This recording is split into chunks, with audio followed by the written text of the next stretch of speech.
ગુજરાત મહિલા કોંગ્રેસ દ્વારા 2 દિવસીય નેતૃત્વ સર્જન તાલીમ શિબિરનું આયોજન કરાયું। મહિલા કોંગ્રેસના રાષ્ટ્રીય અધ્યક્ષ અલકા સહિત લાંબા અને સમગ્ર મહિલા કોંગ્રેસ પ્રમુખ ગીતાબેન પટેલ હાજર રહ્યા હતા। 2 દિવસીય તાલીમ શિબિરમાં આવેલા અલકા લાંબાએ મહિલા સુરક્ષા અને મહિલા અનામત મુદ્દે દિલ્હી ખાતે ઘેરાવ કરશે જેની જાહેરાત કરી છે।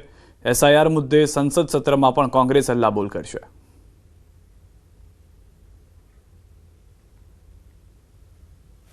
देश भर की महिलाएं संसद का एक बार फिर से घेराव करेंगी, दबाव बनाएंगी।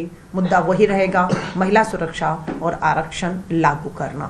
कांग्रेस ने ऐलान किया है कि दिसंबर के पहले हफ्ते में भारत की राजधानी दिल्ली के लाल किले में एसआईआर के खिलाफ हम लोग जो है एक बहुत बड़ा आंदोलन छेड़ने जा रहे हैं। આપેલા આદેશના 100 કલાક પૂર્ણ થઈ ચૂક્યા છે। દિલ્હી કાર બ્લાસ્ટ બાદ સુરત પોલીસ એક્શનમાં છે। સુરત પોલીસ કમિશનરે ગુનેગારોની યાદી તૈયાર કરી એન્ટી નેશનલ કામગીરીમાં જોડાયેલા લોકોની લિસ્ટ તૈયાર કરાઈ। 30 વર્ષમાં મળી આવેલા આરોપીઓની લિસ્ટ તૈયાર કરાઈ। એક્સપ્લોઝિવ રાખનાર લોકોની પણ લિસ્ટ બનાવાઈ।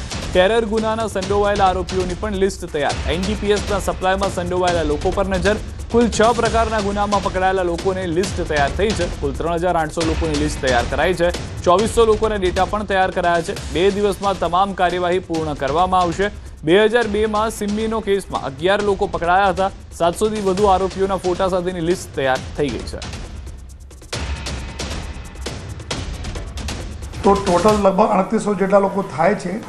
આમાં લગભગ જો આપણા શહેરમાં નથી, લેकिन બહાર બહુ દૂરના કોઈ જગ્યા 170 જેટલા લોકો છે જો બહાર છે, અને લગભગ 1200 જેટલા લોકો છે જો ગુજરાત રાજ્યમાં નથી, ગુજરાત બહાર છે જો જેના માટે અમારા લોકો સંકલન ચાલુ છે જે તે યુનિટ સાથે, પોલીસ યુનિટ સાથે। બાકી જેલમાં અત્યારે 217 જેટલા છે અને 92 જેટલા લોકો મરણ ગયેલા છે।